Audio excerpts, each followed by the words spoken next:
केही छिन गहिरो विचारमा डुब्छन् कमान्डिङ बा। हो त अतीतको गर्भभित्र डुबुल्की खेल्न थाल्छन् जो मेरो निम्ति अज्ञात छ। केही बेरसम्म निकै गम्भीर भएर उनी सम्झन थाल्छन् विस्मृतिका गर्भभित्र पसिसकेका आफ्ना अतीतका जीवन कथा र व्यथाहरू। केही बेरपछि भन्न आरम्भ गर्छन् उनी, भक्तमान र म लाइनको छेउ टोकोबारीको एउटा झुप्रो पसलमा पुगेर सुक्खा रोटी र तरकारी खान्छौँ। ट्रङ्क रोडमा राँगा गाडी एक्का गाडीहरू आउने जाने गर्छन्। त्यसबेला आजका झैँ मोटर गाडी ट्रकहरू पो कहाँ थिए र? राँगा गाडी वा गोरु गाडी नै माल ढवानी गर्ने प्रमुख साधन थियो। पछि पछि एउटा घोडाले तान्ने घोडागाडीहरू निस्के। तिनमा चक्का काठका हुन्थे। बग्गीहरूमा पनि फलामका चक्का थिए। यो अङ्ग्रेजी सन् 1926 सालको कुरो हो। म भर्ती भएको साल। आसाम पुलिसको आर्म ब्रान्च अर्थात् सशस्त्र पुलिसमा म जागिरी भएको साल। फागुनकै दिन थिए क्यार। अब त दिन बार गते तारिक कुनै कुराको हेक्का छैन। विक्रमीय सम्वत 1983-84 कतातिर पर्छ। त्यो दिन मेरो जीवनले एउटा नयाँ मोड लिएको दिन थियो। फेरि एउटा नयाँ मोड। राति भक्तमान र म बेरेकमा आएर एक एकवटा खाली चारपाईमा लड्छौँ। ओड्ने ओछ्याउनेको नाउँमा मसित उही एउटा बर्को थियो। गर्मी चढ्दै आएको हुनाले जाडो त उति थिएन, तर लामखुट्टेले भने रातभरि सताइरह्यो। त्यो रातभरि निदाउन सकिनँ बाबु। अनेकौँ कुराको सम्झना भइरह्यो मनमा। 6 वर्ष भयो घर छोडेर हिँडेको। बा आमा भाइ बहिनी गाउँघरका इष्टमित्र सम्झे। ती डाँडा काँडा पाखा पखेरा भिर भन्ज्याङ सबै कुराको सम्झनाले मेरो मस्तिष्क घेरिरह्यो। अब म फेरि त्यहाँ कहिले पुगुला? बा आमासित फेरि कहिले भेट हुनेछ? 6वटा दसैँ बितेर गयो, तर बा आमाको हातखुट्टीको थाप्न पाएको छैन मैले। बाको आशीर्वाद लिन सकेको छैन। 6वटा वर्ष वृथा कान्छी रानीको कमारो बनेर बिताएँ। यसरी अनेकौँ सम्झना र पछितोले आँखाबाट आँसु खस्छन् चालै नपाई। पूर्व धनकुटा जिल्लाको एउटा गाउँमा जन्मेको हुँ म। धनकुटा अड्डादेखि सोझै माथि लेकमा एउटा गाउँ छ। त्यस गाउँको नाउँ नै हो खड्का थलो। गाउँभरि हाम्रै दाजुभाइ मात्र छन्। हाम्रा बाहरू 6 भाइ। त्यसमध्ये साइला चाहिँ मेरा बा। ठुलो आफ्नै खर्क, अनगन्ती गाई भैँसी। लेकको ठाउँ हुनाले मकै र आलुको खेती प्रशस्त हुने। तल बेसीतिर धान खेत पनि थियो। एक प्रकार खाना लाउन पुगेकै थियो बाबु हाम्रा सन्तानलाई पहाडमै पनि। तर पहाडको ठाउँ आम्दानी बढाउने अन्य कुनै स्रोत थिएन। गाई भैँसीको दुध दही बेच्ने चलन थिएन त्यसबेला, भनौँ अझ पनि छैन। मही पारेर घिउ तुलाउँदा थिए बाहरू। त्यही घिउ चिरौतो आलु पाखनबेत आदि सामग्री धरान पुर्याउँदथे र नुन तेलको जोग गर्दथे। अन्न पनि केही बेसाउन पर्ने भयो पछि जान बढ्दै जाँदा। 6 भाइ हाम्रा बाहरू। जान बढ्दै गयो अनि अभाव पनि बढ्न थाल्यो। भाइहरू छुट्टिने भए। हाम्रा बा गाउँदेखि अलि तल मगर गाउँको छेउछाउ सर्नुभयो आफ्नो जान लिएर। म जन्मिसकेको थिएँ खड्का थलोमै हुँदा मगर गाउँमा हुर्कन थाले। आमाको माइती अथवा मेरो मामली मगर गाउँ छेउकै कटवाल गाउँमा थियो। कटवालहरू हुने खाने थिए। शिक्षा दीक्षातिर पनि चासो राख्ने उनीहरू। पढ्नुपर्छ भन्ने ज्ञान उनीहरूमा पलाएको थियो। मामलाको छाया पनि केही पर्दै गयो ममाथि। केही गरौँ केही सिकौँ भन्ने भावना सानैदेखि मभित्र प्रबल रूपमा रहेको पाउँछु बाबु। 9-10 वर्षको उमेरमै हलो जोत्न तम्सिन्थेँ म। बारीमा लगेर गोरु नारी हलो जोत्न थाल्थेँ आफै। यसले सबै राँटो राखेर बिगार्ने भयो बारी भनेर कराउनुहुन्थ्यो बा। तर पछि बारी जोतेको हेरेर ए राम्रै जोत्दो रहेछौ जोत्न त। एक लग गरेर खाने भयो जे भए पनि अब भन्नुहुन्थ्यो। बुढा मानिसले घुम डोको बुनेको देख्दा मलाई पनि बुनौ बुनौ लाग्थ्यो र सिकाइ माग्थे। दाम्लोको पया लाउन सिकाइ माग्थे र बाबियो लिएर थाल्थे दाम्ला बाट्न। अर्को एउटा कुरा के भने बाबु, सानैदेखि म कसैको अन्याय सहन नसक्ने खालको मानिस थिएँ। तर के गर्नु, मानिसले मानिसको न्याय गर्न सक्दो रहेनछ कहिले पनि। आफ्नो स्वार्थ सर्वोपरि रहन्छ मानिसको निम्ति। आफ्नो स्वार्थ हत्याउन, अर्कामाथि हुने अनिष्ट कहिले सोच्दो रहन्छ मानिसले। कति स्वार्थी हुनसक्छ मानिस। ती कुरा सम्झेर सधैँ आघात पाएको छु मैले। सामूहिक हितको चिन्ता किन गर्न सक्दैन मानिस? आफ्नै तुच्छ स्वार्थलाई मात्र हेर्छ मानिस, चाहे त्यसले अरू धेरैको अहित किन नहोस्। त्यो रात बाबु बाल्यकालका ससाना घटनाहरूको पनि सम्झना भइरह्यो मलाई। राति धेरै बेर सुत्न सकिनँ। बाल सङ्गीहरूसित पहाडमा खोपी खेल्दा खेल्दै कुनै साथीले बैमानी गरे म मुक्कै हाल्थेँ उसलाई। अरू हेरी बलियो पनि थिएँ म। एकचोटि गाई हेर्न जाँदा गाई टारतिर लाएर हामी गोठालाहरू खोपी खेल्न थाल्यौँ। लिम्बू गाउँका गन्जुमान सुब्बा त्यही बाटो आए।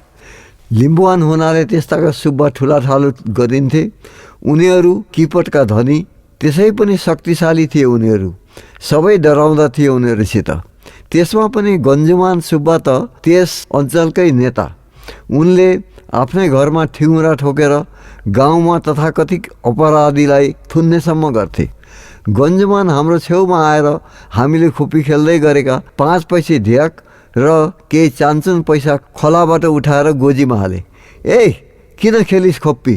अहिले पञ्चक लागेको छ र जुवा खेल्न पाउँछ कि सरकारले जुवा फुकाइदिएको छ? तेरीमा साइदुवाहरू लाखे तिमीहरूलाई भन्दै बाटो लागे। मेरो कन्सिरी तातेर आयो। उनको बाटो छेकेर उभिएँ। गोठाले लौरो हातमा थियो।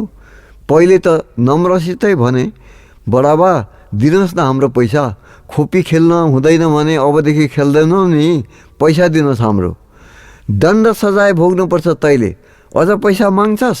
ठिङ्गुरा ठोकौँला है लगेर भन्दै अघि बढ्न थाले। के भनेर दिनुहुन्न पैसा? दिनुहोस् छिटो भनेर पैसा गोजीबाट झिक्न झम्झी त हाले। बलजप्ती पैसा मुठ्याएर भागे। लाखे तँलाई चाख्लास भरे भन्दै सुब्बा बाटो लागे। साथीहरू यसको परिणाम सम्झेर थरथर भए। अब गाउँ छोडेर हिँड्ने पारी छौ तैँले हामीलाई पनि। भरे यो सुब्बाले नबाधी छोड्दैन हामीलाई। मभन्दा अलि जेठो एकजना साथीले भन्यो। साथीहरूको सामु जे त होला भनेर मुखले भने पनि मनभित्र म पनि डराएको थिएँ। बेलुकी वस्तु लिएर घर फर्केपछि पनि मनमा एक तमासको भय छँदै थियो। नभन्दै साँझ पख गन्जुमान 4 जना लाठेहरू लिएर आयो अनि सबै मिलेर मलाई समाती लतार पसार पार्दै लिएर गए। बालाई केही कुरो थाहा थिएन। त्यसै अलमल्ल पर्नुभयो। आमा रुन थाल्नुभयो। त्यो रात मैले कुन भुक्तमान खप्नु पर्यो यहाँ भनेर साध्य छैन बाबु। सुब्बाले लगेर ठिङ्गुरा ठोक्यो। गोदाई पनि उति खाइयो। भोकै प्यासै काल कोठरीमा रात बित्यो। भोलिपल्ट 12 गाउँका अरू 1-2 जना गएर सुब्बासित हात जोडी माफी मागी केही जरिमाना पनि तिरेपछि बल्ल मैले छुटकारा पाएँ। जिउ थिलथिलो भएर अधमरो बनेको थिएँ म। यस्तै अनेक घटनाहरू सम्झन पुगेँ म त्यो रात। त्यस बेलाको राणाकालीन शासनतन्त्र, राणा शासक त गाउँघरमा कहिले आइपुग्दैन थिए, तर तिनको नाउँमा साना कारिन्दा, मुखिया, सुब्बा, सिपाही, नौसिन्दा सबैले हुकुम चलाउँदथे। गाउँलेहरू थरथर थिए यिनको अत्याचारले गर्दा। भयले चलेको शासन थियो त्यो शासन। जनताको मनमा यस्तो भय पसाइएको थियो। त्यही भयले गर्दा उनीहरू स्वत नियन्त्रित थिए। उनीहरूलाई नियन्त्रण गर्न, भनौँ दमन गर्न कुनै बल प्रयोग गर्ने आवश्यकै थिएन।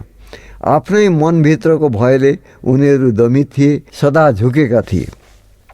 भारत त्यसबेला अङ्ग्रेजी शासनको अधीनमा थियो।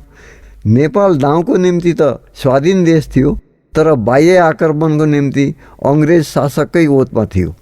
आफ्नो स्वतन्त्र प्रतिरक्षा व्यवस्था अपुरो थियो। देशभित्र प्रजाहरू आफ्नै भयले नतमस्तक थिए। जति दबाए पनि टाउको उठाएर नहेर्ने, अनुशासनको नाउँमा लात बात घात सबै मौन रूपमा सहन गर्दै जाने। त्यो रात अर्को एउटा घटना पनि सम्झना हुन्छ, जसलाई विस्मृतिले निल्न सकेन कहिले र मेरो स्मृतिमा आलो भएर रहिरहेकै छ।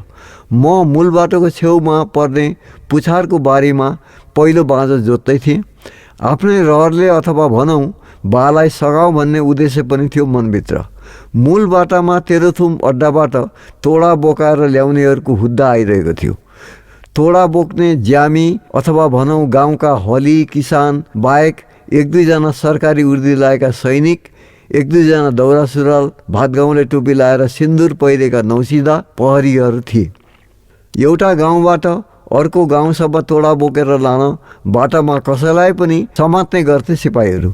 उनीहरू तल लम्मुखोलो तरेर हाम्रै गाउँको उकालो बाटोबाट आउँदै थिए। यो बाटो छोटो पर्ने हुनाले पहाडको मूल बाटो भनेपछि उही 1.5-2 फिट चौडा पैताला सार्न सक्ने उकालो ओह्रालो तेर्सो भएर जाने गोरेटो नै बुझाउँछ। मेरो छेउ दल आइपुगेपछि एकजना सिन्दुरधारीले मतिर औँलाउँदै भन्यो, ए ठिटा यता आइज त, हलो जोत्दैछु, किन आउनु म मेलो छोडेर, भन्नुहोस् न के कुरा हो। मैले यति के भनेको थिएँ। अर्को दौरा सुरुवाले ए त्यसलाई समात भनेर उर्दीधारी सैनिकलाई आदेश दियो।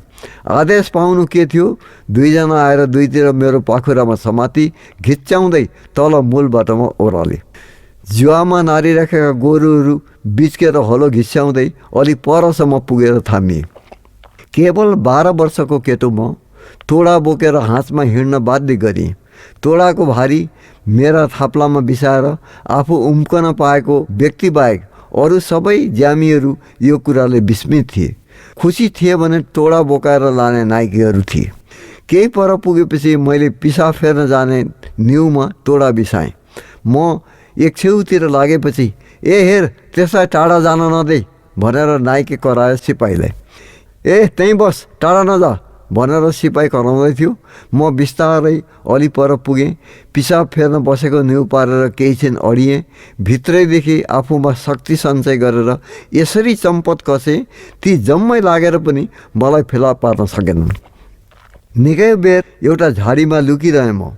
केही छिन यताउता मलाई खोजेर केही नलागेपछि ती बाटो लागे। मेरो मन भने एक तमासित ढुकढुक गरिरह्यो। निकै बेरपछि झाडीबाट निस्केर बारीतिर लागेँ। बाले गोरु फोएर लानुभएछ। म घर पुगेँ। त्यो सबै घटना थाहा पाएपछि बाआमाले मलाई झन्डै एक साता घरबाट निस्कन दिनु भएन। उहाँहरूलाई अड्डाबाट आएर मलाई पक्राउ गर्छन् भन्ने ठुलो डर छँदै थियो। यस्ता अनेकौँ कुरा सम्झनामा आइरहे मलाई। त्यससाथ अब धेरैजसो विस्मृतिको खाल्डोमा विलिन भइसके बाबु स्मृतिले तान्न नसक्ने गरी बिलाएर गए। मैले बासित मधेस यात्रा गरेको कुराहरू पनि झलझली सम्झन्छु म त्यस रात। आज रिमरिम देखा पर्छन् मेरा स्मृति पटमा, केही अलि टड्काला अनि केही केवल धर्था जस्ता मात्र। बाले एकचोटि मलाई मधेस लिएर जानुभयो। मधेसमा मेरा फुपू फुपाजु थिए, बाँकी बहिनी ज्वाइँ। केही सातु सामल बोकेर हामी बाटो लाग्यौँ। तमर खोलाको बगरमा पहिलो रात बास बसेपछि दोस्रो दिन बेलैमा हामी धरान पुग्छौँ। बेला निकै थियो। बाले भन्नुभयो, अब यहाँ बसेर समय खेर पाल्ने काम छैन नानी, एउटा टुङ्गो ताकेर हिँडेपछि अघि बढ्नु नै राम्रो हुन्छ। हामी धरानदेखि सोझै तरीभित्रको एउटा बाटो पहिलाएर अघि बढ्छौँ। पुग्नुपर्ने हामीले बुधबारे बजार छेउ एउटा झोडामा झन्डै 4 कोस तरी छिचल्नुपर्छ। फटाफट नबिसाइ हिँड्दा पनि माझ तरीमा पुगेपछि झमक्क साँझ पर्छ। आहा, आज बिचल्नी पो परिन्छ क्या र है। मैले पनि त्यति हेका राखिनँ। 6 बेला काटिन्छ तरी त साँझसम्म जस्तो लाग्यो। बाटो त अझ पनि निकै पो छ त। लु अलि चाँडो पाइला सार है नानी, गाउँको छेउछाउ पुग्यो भने पनि सुर्ता हुँदैन। हामी अझ चाँडो पाइला सार्छौँ। वास्तवमा बालाई छिटै हिँडेर छिटै गन्तव्य स्थानमा पुग्ने मात्र ध्यान रह्यो। बाटामा आइलाग्ने विपत्तिपट्टि ख्यालै भएन। हामी लखतरान परिसक्यौँ। चारैतिर सघन वन मात्र छ। हिंसक जनावरहरूको उस्तै जगजगी छ। अन्धकार बढ्दै गएर अब बाटो पनि पहिलाउन मुस्किल पर्न थाल्छ। दुवैजनाको शरीर र मन शिथिल हुन्छ। अब जब पाइला सार्नै गाह्रो पर्ने देखियो, एउटा ठुलो वृक्षको आड लागेर हामी उभिन्छौँ। बाले पटुका बाँधेर खुकुरी पटुकामा घुसार्नु भएको थियो। खुकुरीको दापको खिस्सामा झुलो चकमक र दर्शन ढुङ्गो पनि थियो। छामछाम छुमछुम पारेर बाले पात पत्कर र केही सुकेका झिँगा दाउराहरू बटुल्नुभयो। चकमक ढुङ्गामा थोसेर आगोको झिल्का निकाली झुलो सल्काउनु भयो र एउटा झुम्रोमा बेर्नुभयो। पात पत्कर सल्काएर आगो बालियो। छेउमा फेला परेका सुकेका सानातिना मुढाहरू पनि झोस्यौँ। अब आज राति यहीँ बिताउनु पर्ने भयो है। जङ्गली जन्तुको विचार राख्नुपर्छ। हुन त मधेसमा डाका पनि लाग्छन् नै असाध्यै, तर यो झाडीमा डाका त के आउँछन्, आए पनि हामीसित के पो छर लान्छन्। जनावरले सताउने जस्तो देखियो भने यही रुखमा चढ्नुपर्छ माथि। आगो भएपछि हुन त त्यति डर हुँदैन बा भन्नुहुन्छ। हामी थकित भएर आगोको छेउमा थ्याच्च बस्छौँ। खानालाई चिउरा, कुराउनी, धुले अचार साथमा बोकेको थियो। बाँसको ढुङ्गामा पानी पनि बोकेको थियौँ। चिउरा, धुले अचार, कुराउनीले भोक मेट्छौँ हामी। थाकेर लखतरन परेकोले म त्यहीँ सुत्छु र केही छिन मजाले निदाउँछु। बा बसी नै रहनुहुन्छ। एक्कासी एउटा ठुलो शब्दले बिउजन्छु म। कता बाघ कराए जस्तो लाग्छ, निकै टाढा।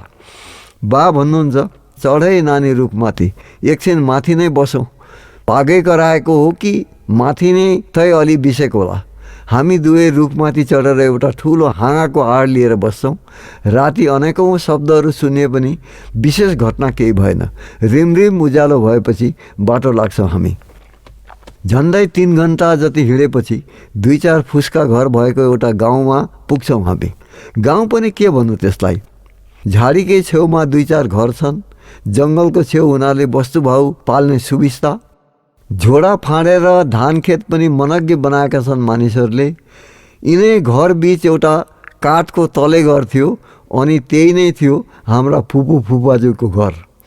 मधेसको ठाउँ औलो लाग्ने डरले पहाडका मानिस बस्नै नखोज्ने ठाउँ यो। कथन यो बाटो हिँड्न परे पनि हपेडी दपेडी गरेर बाटो छिचोली पहाडमाथि पुगेर मात्र भात पकाएर खान्छन् हाम्रा मानिसहरू। धेर जसो थारू राजवंशीहरूकै बसोबास छ यहाँ। यस्ता ठाउँमा हाम्रा फुपू फुपाजुले किन बास रोजे, कसरी आइपुगे यहाँ? विचारका अनेकौँ तरङ्ग उठेका थिए त्यसबेला मेरो 13 वर्षीय किशोर हृदयमा। फुपू फुपाजु दुवै घरै थिए हामी पुग्दा। फुपूको छोरो एउटा वस्तु वनतिर लाइदिन गएको रहेछ। एउटा छोरो भने पोहोरै औले ज्वरोले सखाप भएको थियो। फुपू फुपाजुसित ढोकबेट भलाकुसारी भयो। फुपू फुपाजुले बालाई ढोगे। बाले चिरञ्जीवी हुने आशीर्वाद दिनुभयो। मैले फुपू फुपाजु दुवैको गोरामा ढोगे। केही बेरपछि फुपूको छोरो भाइ पनि वस्तु तलाएर आइपुग्छ। फुपूको चेहरातिर हेरेँ, मुखाश्री कति छैन। फुङ्ग उडेको चेहरा छ। मधेसको औलोले रगत चुसिसकेको, गालामा पोतो बसेको, केस पनि माझा माझा फुल्न थालेका, निन्याउरी खिन्याउरी कान्तिहीन यो फुपूको चेहरासित पहाडमा भएका अरू फुपूहरूको चेहरा मनमनै दाँच्दछु म। उनीहरूका आरु बखडा जस्ता राता, अहिले रगत चुएला जस्ता गाला र रसिला आँखा, उज्जवल चेहरा सम्झन्छु। कता मन पोल्छ भित्रभित्रै। फुवाजीको पनि उस्तै अवस्था छ। घुँडासम्म धोती बेरेर पेटे भोटो जिउमा भिरेका छन्। फियो बढेर भुँडी दमा जत्रो भएको छ। चेहरा अँगार पल्टिँदै गएको छ। झिना हात खुट्टा छन्। उता फुपूको छोरो भाइको अनुहार हेर्छु, त्यस्तै कान्तिहीन छ। कपालका रौँ खैरिँदै गएका छन्। हुन त यहाँ एकमानो खाना उनीहरूलाई पुगेको छ। गाई भैँसी प्रशस्त छन्। दुध दहीको पहल छ। खेतीबाट पनि मनग्गे धान आउँदो रहेछ। तैपनि यहाँ जीवनको सुरक्षा देखिनँ मैले। औलोले एक दिन निलेरै छाड्छ यिनीहरूलाई लाग्छ मलाई।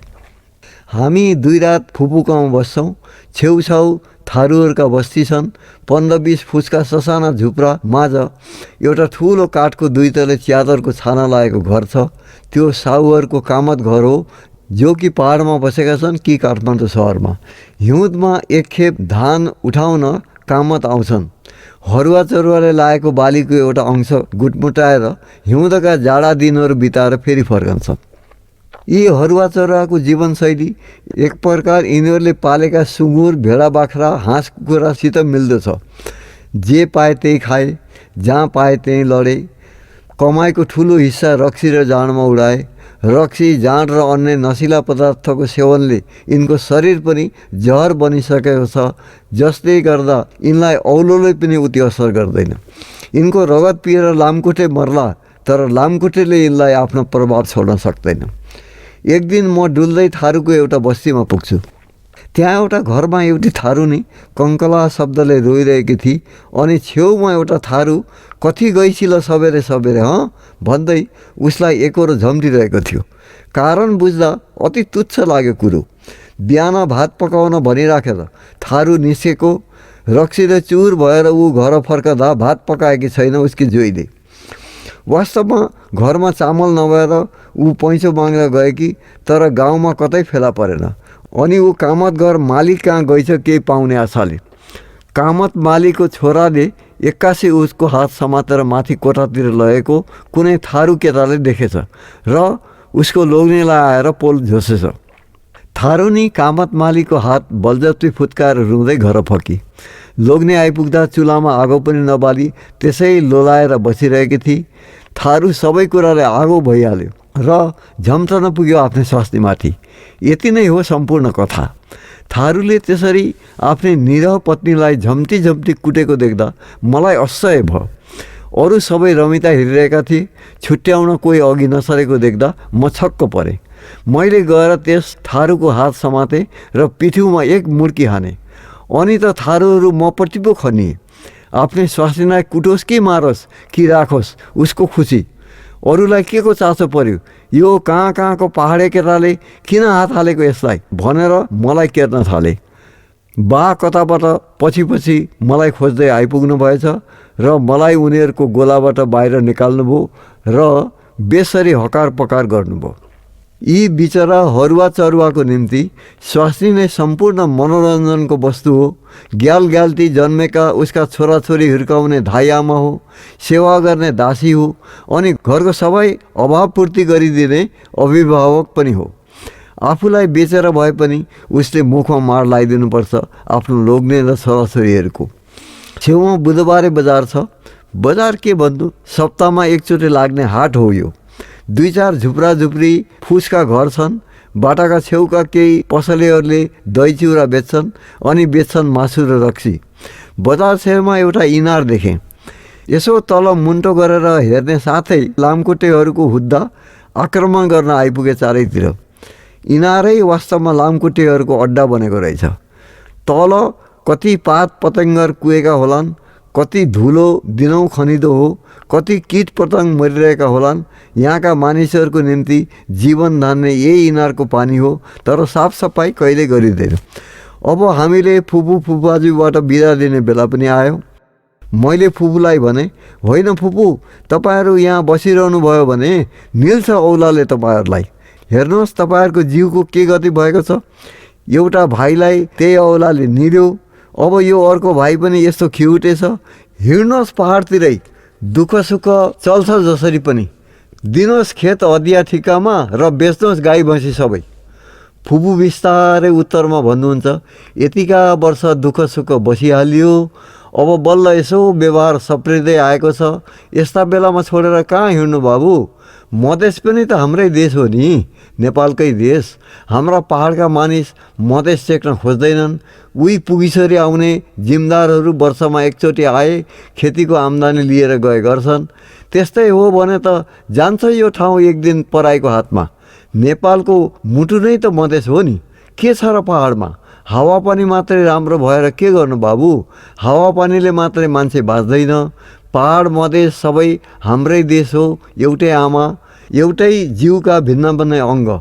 म त भन्छु तिमीहरू पनि यतै मधेस झर, गरी खाऊ यतै। फुपूले त एउटा वक्तव्य नै पो राख्नुभयो मेरो सामु। मधेसले धेरै बाठी तुलाएछ फुपूलाई। बाका एकजना गाउँले दौतरी शनिश्चरी थिए। अब यहाँसम्म आइहालियो। शनिश्चरी पुगेर त्यो गनेलाई पनि एकचोटि भेटेर जाउँ क्या र, पुरानो साथी हो बा भन्नुहुन्छ। हामी फुपू फुपाजुसित बिदा भएर शनिश्चरीतिर लाग्छौँ। त्यहाँ पुग्न झन्डै 2 दिन लाग्छ हामीलाई। त्यसबेला राजमार्गको त कल्पना पनि थिएन। अजङ्को तरीभित्रबाट गोरेटो पहिलाएर जानुपर्थ्यो एक ठाउँदेखि अर्को ठाउँ जाँदा। हिंसक जन्तुहरूको भय पनि रहन्थ्यो बाटोमा। शनिश्चरी हो इलाम, पाँचथर, फिदिम पहाडको फेदी। त्यस बेलाको एउटा सानो घाँटी ठाउँ। सप्ताहमा एकचोटि बजार लाग्दा इलाम, फिक्कल, पाँचथर, ताप्लेजुङ तथा अन्य पहाडी थुम्काहरूबाट समेत मानिस किनबेच गर्न आउँछन्। पहाडतिरबाट पहाडले ल्याएको घिउ, मकै, भटमास, चिरोतो, पाखनबेत, छुर्पी आदि थोक व्यापारीले किन्छन् अनि पहाडेहरूले नुन, तेल, लुगा, कपडा आदि आवश्यक वस्तु लिएर फर्कन्छन्। हाटको दिन लिम्बुनी दिदी बहिनीले सेलरोटी पकाएर बेच्छन्। ठाउँ ठाउँका पसलहरूमा रक्सी र मासु खुब चल्छ। शनिश्चरदेखि दक्षिणतिर बिहारको सीमा जोडिएको मेची नदीको छेउमा भद्रपुरले एउटा सानो नगरको ढाँचा बनाउँदैछ। यता मेचीकै तिरमा बङ्गालको सिमाना छेउ सानो नकलबन्दा बजार छ। बाँकी त्यो सारा अञ्चलमा सघन वन र फाँटिला खेतहरू छन्। भदौ असौतिर यो इलाका नै सुनौलो देखिन्छ, मानव हरेक धानका बाला सुनौला सिक्रीले बेरिएको छ। शनिश्चरी पुगेर बाका साथी गने काकासित भेट गर्छौँ हामी। दुवै दौतरीहरू आपसमा भेटेर आनन्द विभोर हुन्छन्। शनिश्चरीको बयान गने काकाले छोटोमा चट्टसित गरेको म अहिले पनि सम्झन्छु। उनी भन्छन्, यो मुला शनिश्चरी के को ठाउँ हो र? उही हाटको दिन हाम्रा लिम्बू भाइहरूको पाखुरा सुर्कने अनि लाप्पा खेल्ने ठाउँ त हो यो। हाटको दिन माथि इलाम, फिदिम, पाँचथरतिरबाट आउँछन् हाम्रा भाइहरू अनि धोक्छन् रक्सी र मासु बेसरी। आखिर किराँत वंशीय राजै त छरिए। यता रक्सीले मात्रै गएपछि साथी साथीमा एउटाले अर्कालाई भन्छ, आक्का हौ तपाईँ म त यत्रो कुपो देख्छु है भनेर चोर औँला र बुढी औँलालाई सानो फाक पारेर देखाउँछ। अर्को चाहिँको पालो भन्छ, आच्छे तैँले त मलाई देख्दै पो रहेछस् है, खोइ मैले त तँलाई ठ्याम्मै देख्दिनँ त हौ, तेरो बोली मात्रै सुन्दैछु म त कता कता। अनि मरिमरि हाँस्छन् दुवै। सबैजना हाँसो गर्छन्, बाजाबाज गर्छन्, कहिलेकाहीँ हानाहान पनि हुन्छ। मातेको बेला रिस रागमा खुकुरीले 4 इन्चीसम्म काटेको ठट्टा नै मानिन्छ, उजुर हुँदैन। केही दिनपछि गीत सुरु हुन्छ आपसमा। धान नाच र हाकपारा हाटैमा थाल्छन्। रमाइलो गर्दै फेरि पहाडतिरै फर्कन्छन्। यस्तो ठाउँ पो त यो त। तर बाबु अब त्यो शनिश्चरी छैन, त्यो बुधबारै छैन। शिक्षा, दीक्षा, व्यापार, वाणिज्य, राजनैतिक, सामाजिक विचारधारा सबै कुरामा झापा जिल्ला पूर्व भेकमा अग्रज मानिन्छ। धेरै विकास भइसक्यो। अब त्यो सघन वन, त्यो तरी पनि छैन। प्राय जसो केस झरेर तालु खुइलिएकी कुटुनी बुढीको अवस्था 4 कस तरीको भइसकेको छ। गने काकासित पनि बिदा भएपछि हामी बाबु छोरा लाग्छौँ पहाडतिर। त्यो रात बितेका यस्तै अनेक ओलीका कुरा सम्झना भइरहे। मनमा कुरा खेल्न थालेपछि निन्द्रा परपर भाग्दै जान्छ अनि जति निन्द्रा तर्किन्छ त्यति झन्झन कुरा खेल्दै जान्छन्। म ठ्याम्मै निदाउन सकिनँ धेरै अबेरसम्म त्यो रात। मध्यरात बितेर धेरै गइसक्दा मात्र यसो आँखा लागेछन्। बिहान झिसमिसमै बिगुलले रियाली बजाउँदा मात्र झसङ्ग भएर बिउजी। मेरा साथी भक्तमान अघि उठिसकेका थिए। हामी दुवै बाहिर निस्कन्छौँ। खोइ बाबु, मेरा यी कुराहरू तपाईँलाई के काम लाग्ला? उही मदारीले केटाकेटीलाई भुल्याउन आफ्नो झोलाबाट जे ते थुत्दै देखाउँदै गरे जस्तो मेरो स्मृतिको गर्वबाट जे थुत्न भेट्टाएँ त्यही ओकल्दैछु म। मदारीले झोलाबाट ऊ कहिले परेवा निकाल्छ, कहिले हाँसको फुल, कहिले कागजको गुत्था थुत्छ, कहिले रुमाल। यस्तै छ मेरो यो विवृत्ति पनि। केही सिलसिला छैन यसको। स्मृतिले टिप्न भ्याएका यी कुरामा सत्यता भने छ, त्यति हो। भनिसकेर कमान्डिङ बुढा टक्क अडिन्छन्। त्यही सत्य हो मैले जान्न चाहेको पनि र मेरा पाठकलाई दिन खोजेको पनि, म भन्छु। अब आजदेखि रगरोटमा मेरो नाउँ दर्ता हुन्छ। हामी सँगै भर्ती हुने 4 जना छौँ। मसित ज्यादै मिल्नेछन् उही भक्तमान गुरुङ। आफ्नै स्वजाति हुनाले पनि होला हामी अधिक नजिकिन पुग्यौँ। रिक्रुटहरूलाई तालिम दिने हाम्रा प्रधान उस्ताद थिए गोवर्धन गुरुङ अनि उनको सहायक थिए एकजना नकुल कछारी। गोवर्धन उस्ताद हवलदार थिए र नकुल लेसनागी। उस्ताद नकुल कछारी भए पनि नेपाली राम्रो जान्दथे। त्यस्ताको पुलिस रिजर्भमा 80% नै नेपाली थिए अनि नेपाली भाषाले अन्तर्भाषाको काम गर्थ्यो भनेर मैले अघि नै भनिसकेको छु। गारो, कछारी, बोरो, बिहारी सबैजसो सिपाहीले नेपाली जानेकै हुन्थ्यो। यहाँका रैथाने असमियाहरू त्यस्ताको पुलिसमा थिएनन् नै भन्दा हुन्छ। फौजमा लेखाइ रोमन उर्दू चल्थ्यो र औपचारिक रूपमा उस्तादहरूको लेक्चरको भाषा पनि उर्दू नेपाली मिश्रित हिन्दी हुन्थ्यो। हामीलाई तालिम दिन खटिएका उस्ताद नकुल कछारी बिहान ब्रेकमा आएर हामी 4 जनालाई भन्छन्, तुम लोग सबसे पहला चूल छिलाएगा हजम के पास जाके, फिर स्टोर में जाके अपना अपना किट बॉक्स उर्दी कपड़ा लेके आएगा, कपड़ा साफ करके इस्त्री करेगा, तब कल से ट्रेनिंग का वास्ते हाजिर होगा। खाने वास्ते पीछे में चौका कमरा जो खाली है लेगा और राशन टोकोबारी दुकान से बाकी में लेके आएगा नाम लिखा के। तलब में से दुकान का बाकी काटा जाएगा, हजम का बाकी काटा जाएगा। बात समझा? उस्तादले भने बमोजिम हामी केस काट्न स्टोरमा गएर उर्दी, पोसाक, किट बक्स आदि ल्याउने काममा लाग्छौँ। किट बक्सभित्र 2 जोर खाकी उर्दी सहित चमडाको पेटी, एपी लेखिएको बेज, बुट जुत्ता, क्यानभसको पेटी जुत्ता आदि हुन्छन्। त्यसबाहेक मुसुरी, बरन्डी कोट, एउटा कम्बल आदि कुरा किट बक्सभित्र दिइन्छ। दिनभरि उस्तादले हामीलाई पोसाक धुने, माड लाउने, इस्त्री गर्ने, उर्दी पट्याएर कसरी राख्ने, किट बक्स ब्रेकमा कसरी राख्ने आदि आवश्यक कुराहरूको तालिम दिन्छन्। चौका कोठा भएको टहरोतिर गएर भक्तमान र मैले एउटा चौका कोठा लिन्छौँ। हामी 2 जनाले एकै ठाउँ पकाएर खाने निदो गर्छौँ, अर्थात् 2 जना रोटिया बन्छौँ। 2 जना मिलेर बजार पुगी आवश्यक भाँडाकुँडा र रासनको जो गर्छौँ। रासन हामीलाई बाँकी दिने व्यवस्था हाम्रा उस्तादले अङ्कभर लिएर दोकानबाट मिलाइदिएका थिए। चाहिने भाँडाकुँडा चाहिँ भक्तमानसित केही पैसा रहेछन् र मसित पनि जयन्तले दिएका पैसाबाट केही बचेको थियो। दुवैले थपथाप गरेर किन्छौँ। भोलिपल्ट बिहानैदेखि हाम्रो रिकुटे स्वाभाविक जीवन आरम्भ हुन्छ। बिहान झिसमिसमै बिकुलले रेवली बजाउँछ।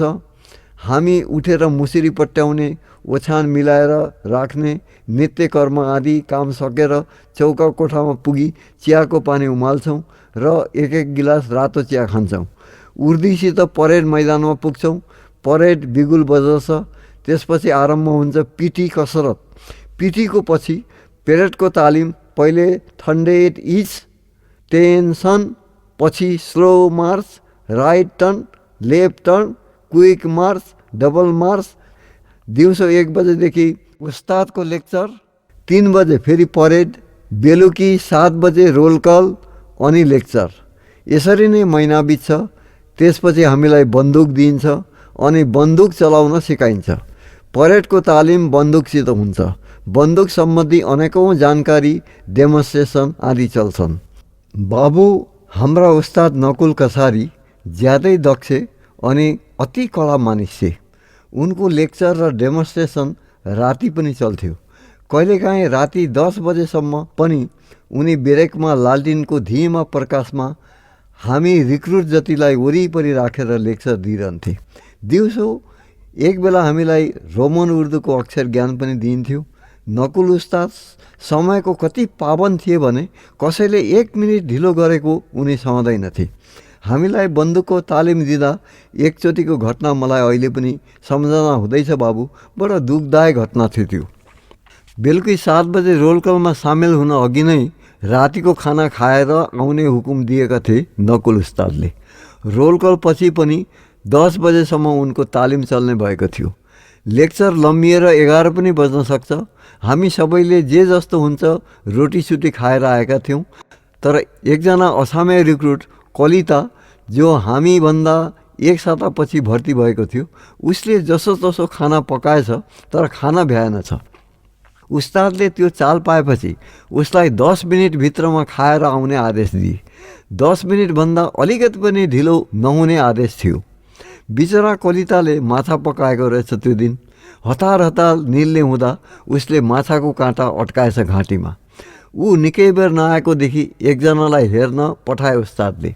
हेर्न जाँदा ऊ अलस तलस परेको फेला पर्यो। सास फेर्न पनि मुस्किल परिरहेको थियो उसलाई। तुरुन्त सिभिल अस्पताल पुर्याउने व्यवस्था मिलाइयो। त्यसबेला अस्त्रोपचारको पनि त्यति राम्रो व्यवस्था थिएन गुवाहाटीमा। न त आवश्यक औजार नै उपलब्ध थिए। डाक्टरले काँटा निकाल्ने भरमग्दुर कोसिस त गरे, तर केही लागेन। काँटा नराम्रो प्रकारले बल्झेको थियो घाँटीमा। त्यो रङरुट कलिता भोलिपल्ट मर्यो। असिमिया जाति त्यसै पुलिसमा भर्ती हुन नखोज्ने, त्यसमा अपवाद स्वरूप कताबाट यो कलिता भर्ती भएको, त्यसको पनि त्यो नियति घट्यो।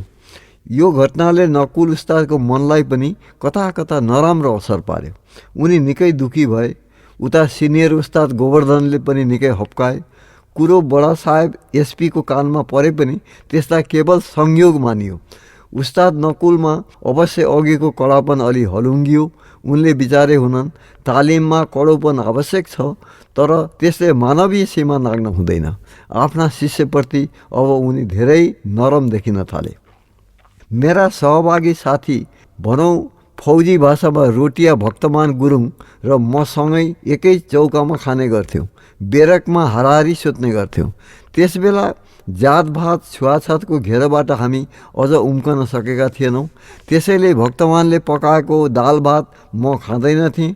भनौँ भने उनी नै मलाई खाना दिँदैनथे। बिहान दाल भात म पकाउने गर्थेँ र पस्केर उनलाई दिन्थेँ, आफू खान्थेँ। भाँडा धेर जसो उनै मस्काउने गर्थे। बेलुकी भक्तमान रोटी तरकारी पकाउँथे र दुवैजनाले खान्थ्यौँ। भक्तमान गुरुङका छोरा भए पनि अति निष्ठावान व्यक्ति थिए। आफ्नो नागरी पढ्न लेख्न जानेका। कसरी हो, उनलाई ज्योतिष विद्यामा पनि निकै चासो थियो र हेराउने कोराउने कुरामा विश्वास राख्थे। प्राय जसो ग्रह दशाका कुरा गर्थे उनी। आफै पनि ज्योतिषका प्राथमिक विधिहरू जान्दथे। संस्कृतमा पनि निकै ज्ञान थियो उनलाई। पुराण कथाहरू धेरै जानेका। भक्तमानलाई पढ्न लेख्न निकै रुचि थियो। फुर्सदको समयमा उनी केही न केही किताब पढ्ने गर्थे। धेरैजसो धार्मिक किताब नै पढ्थे उनी। खरेल मास्टरले दिएको पहिलो वर्णमालाको किताब मैले साथै बोकेको थिएँ। त्यही किताबलाई आधार पारी मैले पनि भक्तमानसित ज्योतिषका प्राथमिक कुराहरू सिक्न थालेँ र केही जान्ने भएँ। अन्ततः नक्षत्र राशिहरूको ज्ञान मलाई भयो। भक्तमान पश्चिमतिरका मानिस हुनाले मलाई उनले सोल्टीको साइनो लगाउन थाले। मैले पनि उनलाई सोल्टी भन्ने गर्थेँ। हामी दुवै सोल्टी थियौँ, आत्मीय मित्रताको साइनोले बाँधिएका। बिहानको परेड सकेर आएपछि दुवैजना चौका कोठामा बस्थ्यौँ। लेखाइ पढाइका कुरा हुन्थे हामी बीच। कसरी धेरै सिक्ने, लेख्न पढ्न पोख्त हुने, यही ध्याउन्न रहन्थ्यो हामीलाई। म दाल भात पकाउनपट्टि लाग्थेँ। सोल्टी तरकारी काट्ने, धुने, पानी ओसार्ने गर्थे। त्यसबेलाका चिजबिजमा रसै अर्को थियो बाबु। अडर र मुङ मिसाएको बाक्लो दाल पकाएर फिरफिरे लाएर फिटेपछि त्यसलाई प्याजले झान्दा मग मग मग जुन बासना चल्थ्यो, वरपरका मानिसको मुखमा पानी भरिन्थ्यो। भोक नलागेकालाई पनि त्यसै खाउँ खाउँ लाग्थ्यो। अहिले पनि सम्झना हुँदा त्यो बास्ना नाकैमा आएर ठोकिएको अनुभव भइरहेछ बाबु मलाई। यसरी 5-6 महिना बितेर गए। हाम्रो तालिमकालका दिनहरू पनि अब बिस्तारै समाप्त हुँदै जाँदैछन्। सोल्टी र मेरो उही साबिक कार्यतालिका छ। बिहान रेवाली बज्दा उठ्नु, अनि पिटी परेड, दिउँसो आएर चौकामा भात भान्साको मेलो गर्नु, त्यसपछि रोलकाल अनि कामदारी। कहिले बगानको काम, कहिले साफसफाई। अपराह्नमा फेरि परेडको तालिम, चाँद हान्ने तालिम, दुश्मनलाई सङ्गिनले घोचेर मार्ने तालिम।